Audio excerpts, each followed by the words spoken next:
inayoharibu ndoa. Hata hii mikopo inayozidi ya bila kushirikishana. Kwa unakuta mwanamke amejitoa, ameenda amekopa pesa huko, hakushirikisha, ameenda amejiunga pale bila kushirikisha. Kwa mwisho wa siku unakuja kushtukia, unaambiwa tumekuja kubeba vitu vyote hapa ndani.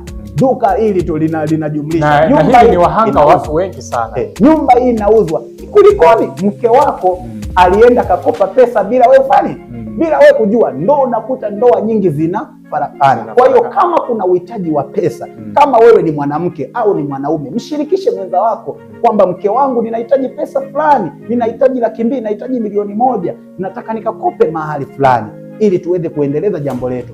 Mme wangu, nina uhitaji wa kitu fulani, naomba tufanye 1, 2, 3 nikakope. Unamshirikisha na mume wako ama mke wako ili siku ya kikukuta mulie wote.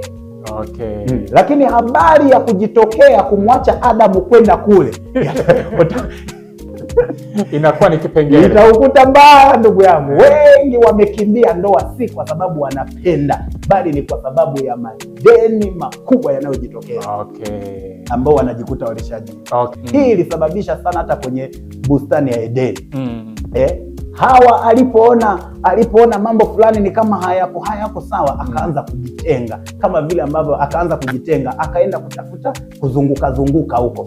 Wakati muda wote Adamu na Hawa walikuwa wanakuwa pamoja. Muda wote walikuwa wanakuwa pamoja, lakini muda ule Hawa akajitoa, akaenda pembeni kidogo. Sasa alipokuwa pembeni, ndo shetani alitumia chance hiyo kukutana na nani? Na Adamu na Hawa. Kwa maana ya kwamba kama wangekuwa pamoja na Adamu, wenda lile anguko lisingetokea, lakini kwa sababu ya kutoka kule, ndio maana Eva alishawishiwa kiurahisi, ndipo tunaona kwamba akafanikiwa. Ndivyo ambavyo mpaka leo unakuta mko ndani ya ndoa, labda mama anaenda kwenye vikoba, hajakwambia baba. Umeona, anakwenda kukopa pesa kwenye vitu kwenye ofisi mbalimbali, hajakwambia wewe baba. Umeona, kwa hiyo tunafananisha na Adamu, aliachwa mle, Eva akatoka.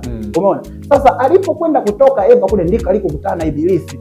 Kwa mama wengi leo hii au wa baba au lakini sasa tuzungumzie wakina mama, ingawa wapo wakina baba wanaokopa, lakini wakina mama inaonekana amezidi. Kama wewe ni mwanamke au ni mwanaume, mshirikishe mwenza wako kwamba mke wangu, ninahitaji pesa fulani, ninahitaji 200,000, ninahitaji 1,000,000, nataka nikakope mahali fulani ili tuweze kuendeleza jambo letu.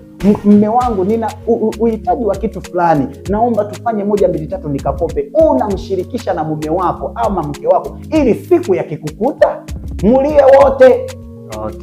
Lakini habari ya kujitokea kumwacha Adamu kwenda kule inakuwa ni kipengele, itaukuta mbaya ndugu yangu. Wengi wamekimbia ndoa si kwa sababu wanapenda, bali ni kwa sababu ya madeni makubwa yanayojitokea. Ukweli mimi hakuna kitu ninachokipenda kanisani kama kanisa likiwa na wanawake. Yani kanisa likiwa, yani napenda sana, ni ombi langu mbele za Mungu kwamba kanisa ninalochunga watokee, yani zinapokuwepo ndoa kushoto na kulia, zinapokuwepo hizi dabo, huwa nafurahia sana. Na huwa nawashauri kwamba ni vizuri kama mnatoka nyumbani, mje wote kwa pamoja, mnaingia kanisani kwa pamoja, mnasikiliza neno kwa pamoja. Hiyo huwa inakaa vizuri. Umeeleweka vizuri sana.